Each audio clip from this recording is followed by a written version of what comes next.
Hello everyone! Kumusta po kayo? Sana po ay nasa mabuting kalagayan po kayo.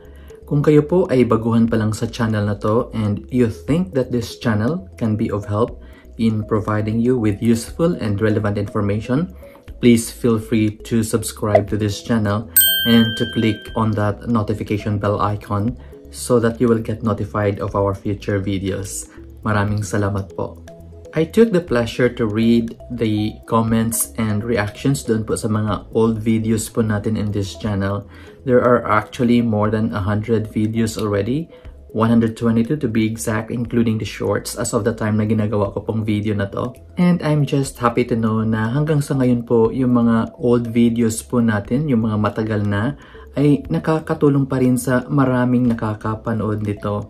And nakakatawang basahin yung mga kind words coming from people who appreciate what I'm doing.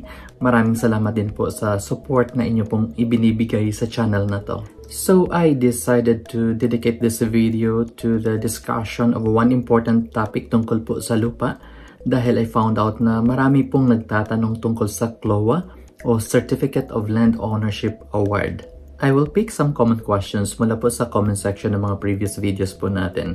And the first question is from Oel Joven. Sana po ay tama yung pagkakabasa ko sa pangalan ninyo. Question, after the period of 10 years, pwede na bang bumili ng agricultural land na under CLOA ang title? Thanks and regards for the information. Keep safe. Halos ganun din po ang tanong ni Miss Maria Summer. Gusto ko sana bumili ng lupa na 100 square meters. CLOA po ang title.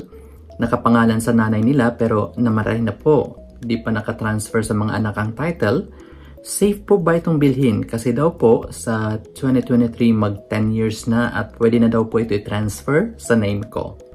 And we have a similar question from Marvin Gadjano.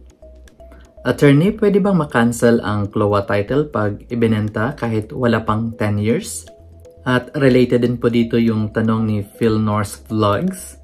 Sir, matanong ko lang po, yung lupa na naka-CLOA na lampas na 10 years at ibibenta ng may-ari, pwede po ba matituluhan ng bibili? Alin po sa dalawa yung public land or private land? Thank you for all those questions. Hindi ko na po babasahin lahat ng mga related questions, but then again, I do appreciate all your efforts in sending in your questions. Maraming salamat po. Kung ang lupa po ay naka-CLOA title, may mga restrictions po ang batas natin pagdating po sa pag-transfer, pagbenta, pag-convey o pag-assign ito sa iba. Hindi po ito pwedeng ibenta, i-transfer, i-convey o i-assign sa ibang tao sa loob po ng 10 taon from the time na nairehistro po ito sa Register of Deeds. Ibig sabihin, may titulo na ito kaya po ito tinatawag na CLOA title. Maliban na lang po kung ito ay sa pamamagitan ng pagmana kung saan ang Agrarian Reform Beneficiary ay sumakabilang buhay na. In that case, pwede po itong ilipat sa kanyang mga tagapagmana, halimbawa sa kanyang mga anak, as long as willing po sila na sakahin yung lupa. Pwede rin po ito mai-transfer sa pamahalaan o sa Land Bank of the Philippines o sa ibang qualified beneficiaries in the event na hindi na po nakapagbayad yung beneficiary ng kanyang annual amortization for at least 3 years kung saan ay magkakaroon po ng foreclosure by the Land Bank of the Philippines. Yes po, pwede pa rin pong ma-foreclose kahit na yung lupa ay nai-award na under the Agrarian Reform Program. Tandaan po natin, 10 taon po yun na hindi ito pwedeng maibenta o mailipat kanino man, maliban na lang po dun sa mga nabanggit natin. Now, the question is, lagpas na ng 10 taon, pwede na ba itong ibenta ng beneficiary? Not yet. There is another condition. Kung ito po ay compensable land at nai-award po ito sa Agrarian Reform Beneficiary, ang beneficiary po ay may obligasyon na bayaran ang gobyerno through the Land Bank of the Philippines. Ito po ay sa loob ng 30 years at ito po ay annual amortization. In that case, pwede lang po ito maibenta after 10 years kung fully paid na po ito sa Land Bank of the Philippines. Kung hindi pa po ito fully paid sa Land Bank, hindi pa po ito pwedeng maibenta. That is why bago po kayo bumili ng lupa na naka-CLOA title, tingnan nyo po yung titulo kung kailan ito na i-register sa Register of Deeds upang malaman nyo po kung lagpas na ito ng 10 years from its registration. At humingi po kayo ng Certificate of Full Payment at Release of Mortgage mula po sa Land Bank of the Philippines na siyang magpapatunay na fully paid na nga ito. By the way po, magkaiba po ang CLOA at ang Certificate of Title o Titulo. Yung CLOA po o Certificate of Land Ownership Award ay ini-issue po ng Department of Agrarian Reform sa mga agrarian reform beneficiaries. Ang CLOA po na ito ang basihan ng Register of Deeds upang makapag-issue ng Certificate of Title or Titulo. At naka-indicate po sa titulo na to ang CLOA number. Kung CLOA lamang po ang hawak ng seller at hindi CLOA title, lalong hindi po ito pwedeng maibenta. So, what am I trying to say here? Kung kayo po ay bibili ng lupa, lalo na po kung ito ay agricultural land, suriin niyo po yung mga dokumento. Kung ito po ay titulado, suriin niyo po yung titulo. Malalaman niyo po kung ito ay CLOA title dahil naka-indicate naman po ito doon sa titulo.